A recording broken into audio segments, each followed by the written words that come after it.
Emotional endurance is not about smiling through pain or pretending you are okay when you are not. It's about building the inner strength to carry yourself through difficult times without losing the essence of who you are. It is the quiet resilience that keeps you going when the storm feels endless. Let's take a moment to reflect. Think of the last time you went through a crisis. Maybe it was heartbreak, maybe the loss of a loved one, maybe financial trouble, or maybe the slow erosion of hope when life just didn't align with your expectations. You survived it, but the question is, how? What did you rely on?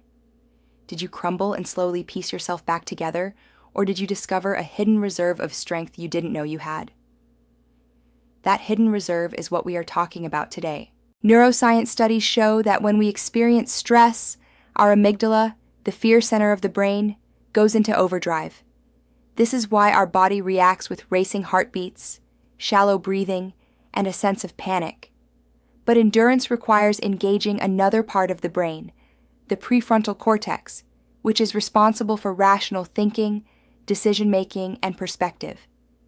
People who endure hard times effectively are not those who feel less pain, but those who are able to regulate their emotions, slow down their panic, and activate the rational part of the brain to make wise choices even when overwhelmed. Another aspect is meaning-making.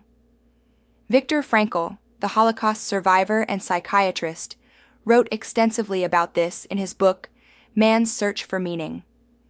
He observed that people who found meaning in their suffering, whether through faith, love, or a sense of purpose, were more likely to endure the unimaginable horrors of concentration camps. Modern psychology has confirmed this. Resilience is not about eliminating pain, but about anchoring pain to meaning. When you ask yourself, why is this happening to me? You spiral into despair. But when you shift to, what can I learn from this? What strength can I uncover through this experience? You create a narrative that carries you through. Endurance also demands self-compassion. This is something many of us forget.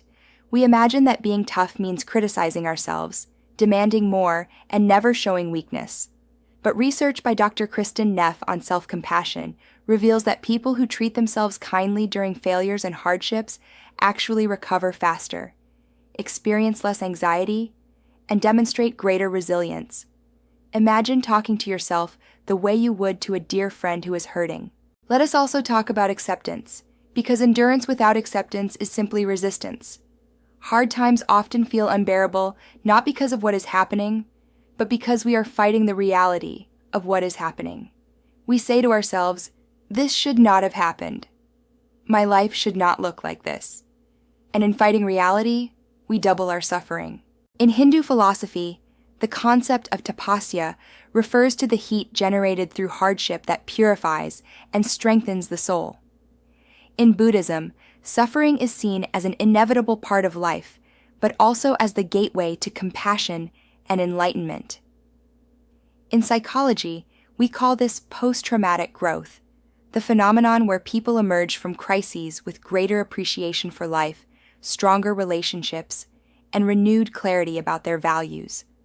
This does not mean suffering is desirable, but it does mean that endurance can transform suffering into something meaningful, even beautiful. So, how do we cultivate this in practical terms? The science of emotional endurance suggests several practices: mindfulness to calm the nervous system, journaling to reframe and make meaning, gratitude to shift focus from lack to abundance, and physical self-care to keep the body resilient under stress. When you move your body, when you sleep well, when you nourish yourself, you are not just caring for your body, you are giving your mind the fuel it needs to endure. I want you to remember that endurance is not about never breaking down. It is not about being strong every single day. True endurance allows you to cry, to grieve, to rest, and still come back. It is about elasticity, the ability to bend without breaking, to fall and still rise again. You are not failing if you feel exhausted.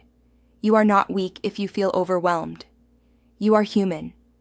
And every time you choose to keep going, to take one more breath, to rise for one more day, you are practicing emotional endurance. Hard times will come. That is the one truth no one can escape. But when they do, you do not have to face them as a victim.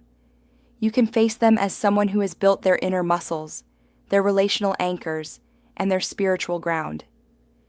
When you do, hard times stop being the end of your story, and instead become a chapter that shapes you into someone wiser, stronger, and more compassionate. And this is why we need to talk about emotional endurance, not just as a concept, but as a daily practice.